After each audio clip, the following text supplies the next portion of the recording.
శత్రువుకు సాధ్యమా? నీ ఆజ్ఞ లేనిదే ఏదైనా జరుగునా?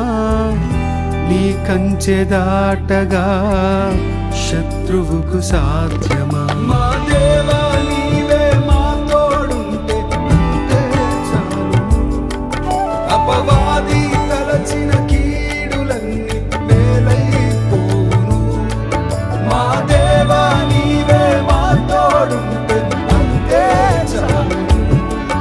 అపవాది తలచిన